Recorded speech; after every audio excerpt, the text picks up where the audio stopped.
ماشاءاللہ یہ ہمارے محترم معزز قاری قرآن قاری عبدالودود عاصم حفظہ اللہ تعالی جو آپ کے سامنے تلاوت قرآن مجید کے ساتھ ساتھ عظمت قرآن پر نظم پیش کر رہے تھے، اللہ رب العالمین ان کے علم و عمل کے اندر برکت عطا فرمائے۔ اب انتظار کی گھڑیاں ختم ہیں۔ آج کے ہمارے مہمان خصوصی محترم جناب فضیلت الشیخ عظیم مذہبی سکالر جو کہ الحمدللہ چیئرمین رابطہ و علماء و مشائخ پاکستان، گولڈ میڈلسٹ ریاض یونیورسٹی، فن خطابت کے شاہ سوار، اور یہ ساری خوبیاں اپنی جگہ پر ہمارے شیخ محترم کی خوبیوں میں سے ایک خوبی اداروں کے ساتھ، مدرسوں کے ساتھ اور طلباء کے ساتھ وہ محبت ہم کبھی نہیں بھول سکتے۔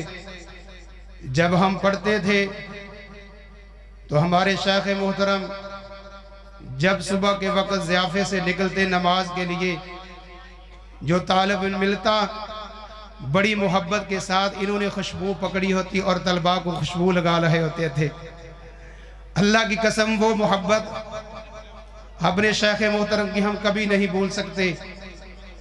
اور پھر گاہے بگائے دارالعلوم محمدیہ لوکو ورکشاپ کے اندر ہم ان کے علم سے الحمدللہ ہر وقت مستفید ہوتے تھے۔ اللہ تعالیٰ ان کے علم و عمل کے اندر برکت عطا فرمائے۔ اللہ رب العالمین شیخ محترم کی حفاظت فرمائے، ان کو ایمان، صحت، سلامتی والی لمبی زندگی عطا فرمائے، اور ان سے اللہ زیادہ سے زیادہ دین کا کام لے۔ ابھی بلا تاخیر میں دعوت خطاب دیتا ہوں جناب محترم شیخ قاری محمد یعقوب صاحب حافظ اللہ تعالیٰ کو، کہ وہ ہمیں اس مجلس جو 10 حفاظ کرام ہمارا ادارہ سیدنا عبداللہ بن مسعود رضی اللہ عنہ 10 حفاظ کرام کے حفظ کے موقع پر یہ تقریب منعقد کی گئی ہے۔ یہ حفاظ کرام ہمارے ادارے کے شیخ محترم کے سامنے بیٹھے ہوئے ہیں، تو انشاءاللہ وہ ہمارے دلوں کو منور فرمائیں گے۔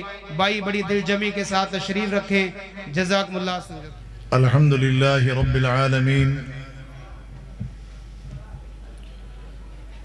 والصلاة والسلام على سید الانبیاء والمرسلین نبینا محمد بن عبداللہ وعلى آلہ وصحبہ ومن تبعہم بإحسان إلى یوم الدین، اما بعد۔ اعوذ باللہ من الشیطان الرجیم۔ کتاب انزلناہ الیک لتخرج الناس من الظلمات الى النور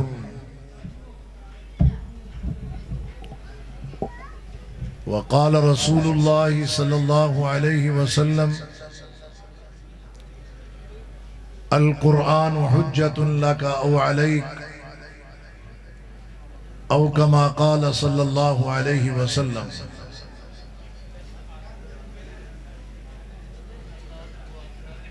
قابل قدر معزز سامعین کرام، بالخصوص عزیز طلبہ اور خاص الخاص قرآن مجید فرقان حمید مکمل کرنے والے حفاظ کرام،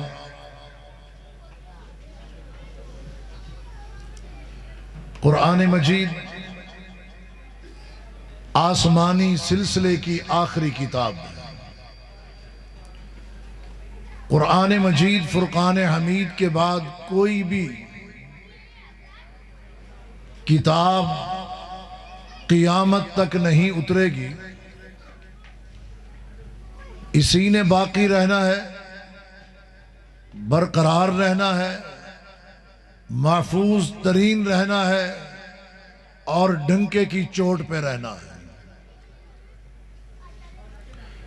کسی کو یہ جرت، جسارت، اختیار اور استطاعت نہیں ہے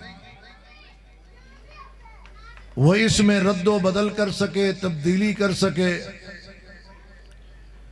ترتیب میں بگاڑ پیدا کر سکے، معانی اور مطالب میں کوئی فرق لا سکے۔ قرآن مجید فرقان حمید جس طرح میرے رب نے اتارا ہے اسی طرح قیامت تک رہے گا۔ اِنَّا نَحْنُ نَزَّلْنَا الذِّكْرَ وَإِنَّا لَهُ لَحَافِظُونَ۔ اس کی حفاظت کا ذمہ کسی سیکورٹی ٹیم نے نہیں اٹھایا، انسانوں کی جمعیت نے نہیں اٹھایا، فرشتوں کی جماعت نے نہیں اٹھایا۔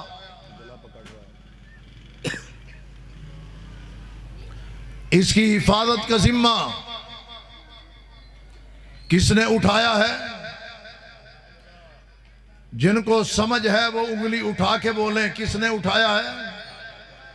اِنَّا نَحْنُ نَزَّلْنَا الذِّكْرَ وَإِنَّا لَهُ لَحَافِظُونَ۔ قیامت تک محفوظ ترین رہنے والی کتاب قرآن مجید فرقان حمید۔ فضائل قرآن پر، فصاحت قرآن پر، بلاغت قرآن پر، معانی قرآن پر، تفسیر قرآن پر بات کی جائے تو وقت کم رہ جائے گا، اور قرآن مجید کی فضیلت اور اس کی تفسیر و تشریح کا موضوع عظیم سے عظیم تر انشاءاللہ العزیز ہوتا چلا جائے گا۔ حضرات گرامی، یہ آخری کتاب اللہ کا یہ کلام قرآن مجید فرقان حمید رب العالمین نے اتارا ہے، نازل فرمایا ہے، جس کا یہ کلام ہے۔ اس بیٹے کو بٹھا دیں ٹوپی والے کو، یار تو یہ سکون نہیں ہے۔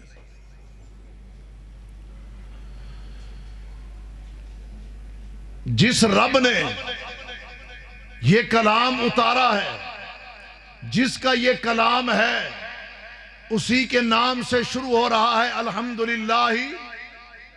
بولو الحمدللہ۔ یہ کلام کس کا ہے؟ کس کا ہے؟ آیا کن کے لیے ہے؟ کن کے لیے؟ ہون نہ بولے آج، کیونکہ ہم نے یہ سمجھ رکھا ہے کہ قرآن شاید کسی اور مخلوق کے لیے آیا ہے۔ یہ ہماری غلط فہمی ہے، یہ ہماری بھول ہے، یہ ہمیں بہت بڑی ٹھوکر لگی ہوئی ہے۔ قرآن کسی اور کے لیے نہیں، ہمارے لیے آیا ہے۔ میں دوبارہ پوچھتا ہوں، کلام کس کا ہے؟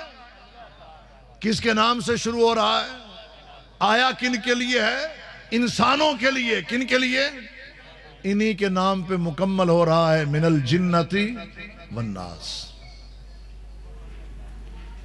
یہ بہت بڑی عظمت کی بات ہے، عزت کی بات ہے، شرف کی بات ہے، بلند مقام اور مرتبے کی بات ہے کہ یہ 30 پارے، یہ عظیم اللہ کا پیغام عرش والے رب نے ہمارے لیے بھیجا ہے۔ اعزاز کی بات ہے یا نہیں ہے؟ کسی وزیر کا خط آ جائے، وزیر اعظم کا لیٹر آ جائے، صدر کا میسج آ جائے، بندہ پھٹن نو آندہ ہے، جی میسج آیا۔ ایک وہ میسج ہے جو وزیروں، مشیروں، وڈیروں کی طرف سے، ایک وہ ہے جو شہنشاہ کائنات کی طرف سے۔ کس کی طرف سے؟ شہنشاہ کائنات اللہ کی طرف سے۔ اور رب کہہ رہا ہے کہ انسان میں نے تیرے لیے یہ بھیجا ہے۔ اللہ کیوں بھیجا ہے؟ اس لیے بھیجا ہے کتاب انزلناہ الیک، میرے حبیب ہم نے اس کتاب کو آپ کی طرف نازل کیا ہے، اتارا ہے، وحی کی شکل میں یہ آئی ہے۔ کیوں؟ لِتُخْرِجَ النَّاسَ مِنَ الظُّلُمَاتِ إِلَى النُّورِ، تاکہ آپ لوگوں کو ظلمات سے، اندھیروں سے، جہالت سے، بدعات سے، خرافات سے، شرک کی علائشوں سے نکال کر روشن راہ پر، سیدھی راستے پر، سیدھی شاہراہ پر لا کے کھڑا کر دیا۔ قرآن تو اس لیے آیا تھا، ہمیں گمراہی سے بچانے کے لیے، غلط رسوم و رواج سے محفوظ کرنے کے لیے، کفر، شرک اور بدعات و خرافات سے محفوظ کرنے کے لیے قرآن اس لیے آیا تھا۔ مگر ہم نے قرآن کی مقصدیت کو سمجھا ہی نہیں کہ قرآن کس مقصد کے لیے آیا ہے۔ ہم نے یہ سمجھ رکھا ہے کہ شاید پانی میں گھول کے پینے کے لیے آیا ہے، ہم نے یہ سمجھ رکھا ہے کہ شاید چمڑے میں سلائی کروا کے یہ ڈولے سے باندھنے کے لیے آیا ہے، یا چاندی کی تعویذ میں اس کو ڈال کے گلے میں لٹکانے کے لیے آیا ہے۔ عرش والے رب کی قسم ہے، نہ قرآن پانی میں گھول کے پینے کے لیے، نہ تعویذ بنا کے پہننے کے لیے، نہ کمر سے کسنے کے لیے، نہ ڈولوں میں لگانے کے لیے، نہ کلائیوں کی زینت بنانے کے لیے آیا ہے۔ قرآن آیا ہے میرا آپ کا عقیدہ سنوارنے کے لیے آیا ہے، جہنم کی طرف بچا کے جنت کا وارث بنانے آیا ہے۔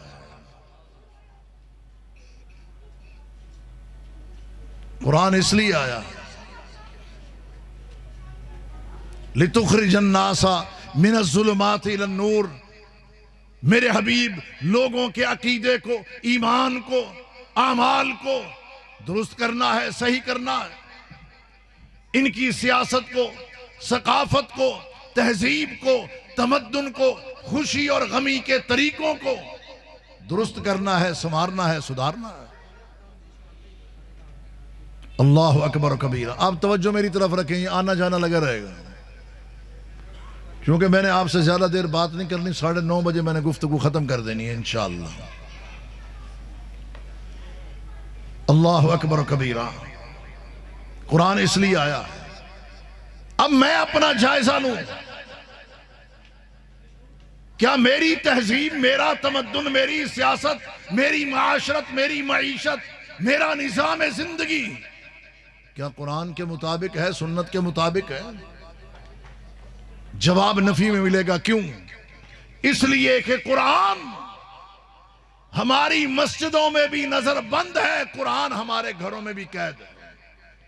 مساجد میں چلے جاؤ، الماریوں میں قرآن ہے، باہر تالا لگا ہوا ہے، گھر میں غلافوں میں لپٹا ہوا، اوپر ڈوری باندھی ہوئی، کہ خود نکل کے بھاگ جائے گا؟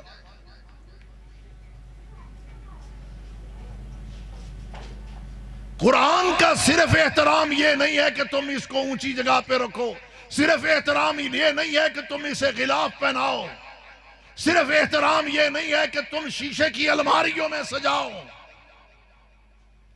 قرآن کا احترام یہ ہے کہ اس پر ایمان لانے کے بعد حق تلاوت ادا کرو۔ قرآن مجید، اس کی تلاوت کا جہاں حق ادا کرو، تدبر و غور کرو، اس کے بعد اس کے اوپر عمل کرو، اور قرآن کی دعوت کو دنیا کے اندر عام کرو۔ قرآن اس لیے آیا۔ آج ہم زیرو پہ کیوں کھڑے ہیں؟ جس قرآن نے ہمیں ہیرو بنانا تھا، وہ قرآن قید ہے، اس لیے ہم زیرو پہ ہیں۔ جو اس پہ عمل پیرا تھے، ان کا ایمان بھی مثالی، ان کا عقیدہ بھی مثالی، ان کی زندگی بھی مثالی، سونا جاگنا اٹھنا بھی مثالی، سفر و حضر بھی مثالی۔ وہ مثالی کس چیز سے بنا تھا؟ اللہ کی کتاب سے بنا تھا، محمد مصطفیٰ کے فرمان سے بنا تھا۔ حضرات گرامی، لمحہ فکر یہ ہے ہمارے لیے، ہمارے موبائل میں میسج آ جائے، کسی کا بھی ہو، ہم پڑھنا شروع کر دیتے ہیں، جی میسج آیا ہے، جواب بھی دیتے ہیں۔ اگر میں آپ کو یہ کہوں کہ ایک میسج وہ ہے جو عرش والے رب نے ہماری طرف بھیجا ہے. بات سچی ہے یا جھوٹی ہے؟ سچی ہے. رب کی طرف سے یہ میسج آیا ہے. الحمدللہ رب العالمین سے شروع ہوتا ہے، من الجنت والناس پہ مکمل ہوتا ہے. موبائل کے ان بکس میں جا کے میسج پڑھتے ہیں، قرآن کھول کے قرآن کے پارے اور قرآن کی صورتیں ہم نہیں پڑھتے.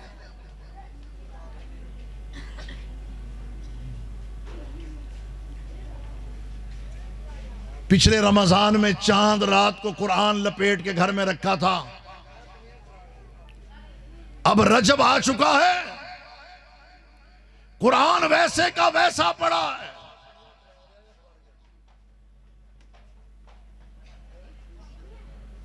اگلا مہینہ شعبان اور پھر رمضان شروع ہوگا. شعبان کے آخری ہفتے میں، آخری دنوں میں یاد آئے گا کہ ہمارے گھر میں ایک مہمان کتاب بھی ہے جس کو قرآن کہتے ہیں، جو اللہ کا کلام ہے، کسی کی تصنیف و تالیف نہیں بلکہ تنزیل من رب العالمین. وہ کسی کی تصنیف و تالیف نہیں بلکہ تنزیل ہے. کہاں سے نازل ہوئی ہے؟ من رب العالمین. جو تمام جہانوں کا رب ہے، اس نے اس کو اتارا. نازل بہ الروح الامین، جبریل امین جس کو لے کے آئے. علی قلبک لتکون من المنذرین. میرے حبیب، ہم نے آپ کے قلب اطہر پہ اتاری. کس زبان میں ہے؟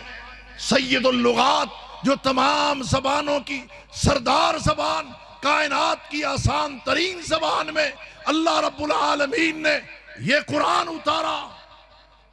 بلسان عربی مبین. زبان بھی آسان ہے اور قرآن بھی. بولو، قرآن کیا ہے؟ وَلَقَدْ يَسَّرْنَا الْقُرْآنَ لِلذِّكْرِ فَهَلْ مِن مُدَّكِرٍ. دنیا کی آسان ترین کتاب. جو شخص اردو نہیں پڑھ سکتا، املا نہیں پڑھ سکتا، رب کی قدرت کا کرشمہ دیکھیں، وہ رب کا قرآن پڑھ سکتا ہے، قرآن کی تلاوت کر سکتا ہے. اللہ اکبر کبیرہ. یہ چھوٹے چھوٹے بچے جنہوں نے قرآن مجید حفظ کیا، 10 بچے، تلک عشرۃ کاملہ. یہ چھوٹے ننھے منھے بچے، یہ اللہ کی قدرت کا کرشمہ نہیں تو اور کیا ہے کہ اللہ نے ان کے سینوں کو قرآن کی حفاظت گاہ بنا دیا. خوش نصیب ہیں وہ ماں باپ جنہوں نے اس پرفتن دور میں، مادی دور میں، ہوس کے دور میں، دنیا کی دولت کو حاصل کرنے کی دوڑ میں، ایسی دوڑ کے جس میں لوگ قرآن سے منہ موڑ رہے ہیں، انہوں نے اپنے بچوں کو کائنات کی عظیم ترین کتاب قرآن مجید فرقان حمید کے حفظ پہ لگایا، اور آج وہ کامیاب و کامران ہیں. مبارکباد کے مستحق ہیں قاری امین شاہد صاحب اور پوری انتظامیہ مسجد کی، جنہوں نے یہ عظیم کارنامہ سر انجام دیا ہے. اللہ اکبر و کبیرہ. کہ کائنات کی وہ کتاب جس سے بڑی کوئی کتاب نہیں، عظمت والی کتاب نہیں، عزت والی کتاب نہیں، شرف والی کوئی کتاب نہیں. اس کتاب کو ان بچوں نے اپنے قرآن کے اندر، ان بچوں نے اپنے سینے کے اندر اس قرآن کو محفوظ کیا ہے. اللہ تعالیٰ انہیں، ان کے والدین اور اساتذہ کرام کو مبارک فرمائے. یہ قرآن ہمارے لیے آیا ہے. ہم نے اس سے اگر وفا کرنی ہے تو یہ وفا کرے گا. اس سے جفا کریں گے یہ جفا کرے گا. اس سے منہ موڑیں گے یہ رخ موڑے گا. اس کو پیٹھ دکھائیں گے یہ دور چلا جائے گا. اور اگر اس کے ساتھی بنیں گے، اس کو پڑھیں گے. امام کائنات نے فرمایا، اقرأ القرآن، قرآن مجید کی تلاوت کیا کرو. فَإِنَّهُ يَأْتِي يَوْمَ الْقِيَامَةِ شَفِيعًا لِأَصْحَابِهِ. دنیا میں جو لوگ قرآن کو پڑھتے ہیں، قرآن کے ساتھی بنتے ہیں، قیامت کے دن قرآن ان کا ساتھی بنے گا، قرآن ان کے لیے سفارش کرے گا. قرآن سفارش کرے گا. کیا ہم چاہتے ہیں کہ قیامت کے دن قرآن ہماری سفارش کرے؟ چاہتے ہیں کہ نہیں چاہتے؟ لگتا ہے کوئی پروگرام نہیں چاہتے ہیں۔ اور نکالو قرآن کو الماریوں سے، غلافوں سے، ریشم کے کپڑوں سے، قرآن کو نکالو پڑھنے کے لیے، تدبر کے لیے، عمل کے لیے، اس کی دعوت کو عام کرنے کے لیے۔ آپ کیا سمجھتے ہیں کہ اگر ہم نے حلال و حرام کا فرق جاننا ہو تو کس کتاب سے پتہ چلے گا؟ جن کو سمجھ آئیے وہ بولیں، باقی چپ رہے ہیں۔ کہاں سے، کس کتاب سے پتہ چلے گا؟ دوست اور دشمن کی پہچان کس کتاب سے ہوگی؟ اچھے اور برے میں تمیز، فرق کون سی کتاب بتائے گی؟ بولو، قرآن۔ آج ہمیں اچھے برے کی تمیز نہیں، حلال و حرام کا فرق نہیں۔ آج معاشرے میں بے پردگی ہے، ناپ تول میں کمی ہے، زبان پہ جھوٹ ہے، آنکھ میں خیانت ہے، ہاتھ میں چوری ہے، قدم غلط طرف اٹھ کے جاتے ہیں۔ سبب کیا ہے؟ قرآن سے دوری ہے، اعلیٰ تہذیب و تمدن سے بھی دوری ہے، عمدہ ترین اخلاق سے بھی ہماری دوری ہے۔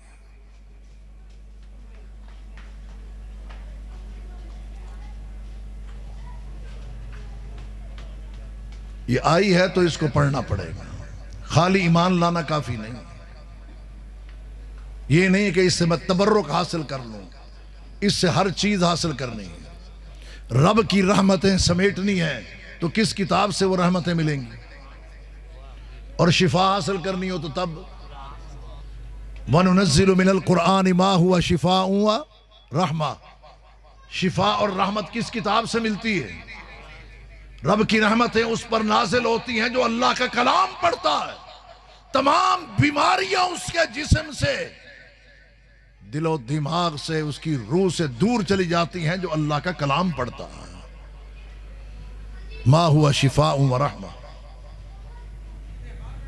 یہ بات دعوے سے کہتا ہوں، یقین سے کہتا ہوں، امید سے نہیں، یقین سے کہتا ہوں۔ جاؤ،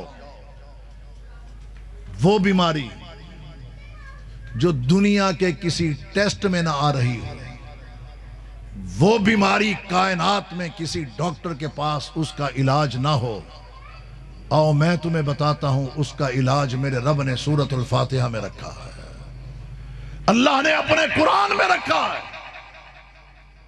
روحانی، جسمانی، ظاہری، باطنی، چھوٹی اور بڑی، داخلی اور خارجی، جتنی بھی بیماریاں ہیں، ساری کی ساری میرا رب اس بندے کی دور کر دیتا ہے جو رب کا قرآن پڑھتا ہے۔ پڑھنے والے تو بنے، اس طرف ہم آئے تو صحیح، قرآن سے لو لگائیں تو صحیح۔ اللہ اکبر و کبیرہ۔ ہم نے سمجھا کہ نہیں یہ تو کتاب پتہ کیا ہے جی، یہ تو ایک جہیز کی ایٹم ہے، ہم نے اس کو جہیز کی کیا بنا دیا؟ ایٹم بنا دیا۔ قرآن بیٹیوں کو جہیز میں دیتے ہو کہ نہیں جی؟ جہیز اس لیے دیتے ہیں تاکہ ناک بچ جائے، ناک نہ کٹے۔ یہ پتہ نہیں جہیز اور ناک کا آپس میں کیا تعلق بن گیا، میری سمجھ سے باہر۔ جس طرح واشنگ مشین، اوون اور دیگر چیزیں دی جاتی ہیں، اسی طرح کہتے ہیں قرآن بھی لے آؤ۔ بعض اوقات تو بھول جاتا، کہتے ہیں مسجد جو پھاڑ لو، وہ لوگ کی کہیں گے قرآن نہیں دیتا کڑی نو، لوگ کیا کہیں گے؟ کڑی نو قرآن نہیں دیتا۔ یہ تو ڈر ہے کہ لوگ یہ نہ کہیں کہ کڑی نو قرآن نہیں دیتا، اگر قیامت والے دن رب پوچھ لے کہ کڑی نو قرآن کیوں نہیں پڑھایا تو کی جواب ہے؟ اور بیٹی کو سورہ نور، النساء، الحجرات، الاحزاب، پردے کے احکامات، حجاب و نقاب، کرنا فی بیوتکن ولا تبرجن تبرج الجاہلیت الاولی، قرآن کیوں نہیں پڑھایا تھا؟ یا ایہا النبی قل لازواجک وبناتک ونساء المؤمنین یدنین علیہن من جلابیبہن ذالک ادنی ان یعرفن فلا یؤذین وکان اللہ غفورا رحیما۔ اوڑھنیاں لے کے باپرد ہو کے باحیا بن کے شریف زادیاں بن کے گھروں سے نہیں نکلی تھی تو کیوں؟ قرآن نہیں پڑھایا تھا۔ اور جہیز کی ایٹم نہ بناؤ،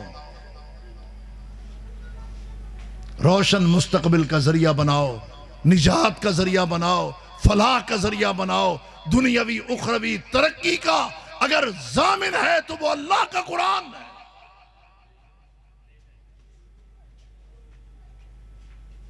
ڈولی جانے لگی ہے، برات جانے لگی ہے، چادر بڑی سی لے آؤ، درمیان میں قرآن رکھو، چاروں کونوں سے جناب ایک طرف سے ابا پکڑے، ایک طرف سے تایا تھامے، ایک طرف سے بھائی پکڑے، ایک طرف جناب ماموں آئے، چاروں جناب اس چادر کو پکڑیں، اوپر کرو، نیچے سے دلہن کو گزارو، قرآن کے سائے سے گزارو تاکہ آگے اس کی زندگی محفوظ رہے۔ رب کعبہ کی قسم ہے، زندگی ایسے محفوظ نہیں ہوتی، تعلقات اس طرح بہتر نہیں ہوتے۔ قرآن سے اولادوں کو گزارو۔ کہاں سے گزارو؟ کہاں سے گزارنا ہے بولو؟ سننے کا موڈ ہے کہ نہیں ہے؟ ایک ہے کہ براتوں کو کہاں سے گزارو؟ قرآن کے نیچے سے۔ ایک یہ ہے کہ پورے قرآن سے اولاد گزرے، اولاد کو پتہ ہو، معلوم ہو قرآن کہتا کیا ہے۔ اللہ اکبر کبیرہ۔ خالی چومنا، چاٹنا، آنکھوں سے لگانا، اونچی جگہ پہ رکھنا، یہ کام ہم نے کیے ہیں۔ تعویذ بنا بنا کے گھول گھول کے پینا، لیکن نہ پڑھنا نہ عمل کرنا۔ یہ بات یاد رکھیں، یہی قرآن ہے۔ اللہ کے نبی صلی اللہ علیہ وسلم نے فرمایا القرآن حجت لک او علیک، قرآن یا آپ کے حق میں گواہی دے گا یا قرآن آپ کے خلاف گواہی دے گا۔ جو لوگ پس پش ڈالیں گے وقال الرسول یا ربی ان قوم اتخذوا ھذا القرآن مہجورا، کتابوں میں سے کسی کتاب نے سفارش کرنی ہے تو قرآن، اور انسانیت میں سے کسی نے سفارش کرنی ہے تو نبی ذیشان۔ جب نبی ذیشان اللہ کے سامنے کھڑے ہو کے کہیں گے وقال الرسول یا رب ان قوم اتخذوا ھذا القرآن مہجورا، پسے پش ڈال دیا تھا، منہ موڑ دیا تھا، اولاد کو نہیں پڑھایا تھا، خود اس کے قریب نہیں آئے تھے، اس کے مطابق زندگی بسر نہیں کی تھی، نہ معیشت نہ معاشرت نہ تہذیب نہ تمدن نہ ثقافت نہ سیاست، کوئی بھی زندگی کا پہلو ان کا قرآن کے مطابق نہیں تھا۔ قرآن خلاف کھڑا ہوگا، نبی ذیشان خلاف کھڑا ہوگا، کس طرف منہ لے جائیں گے، کہاں منہ چھپائیں گے، یہ لمحہ فکریہ ہے، اس پر غور کرنے کی ضرورت ہے۔ وآخر دعوانا ان الحمدللہ رب العالمین۔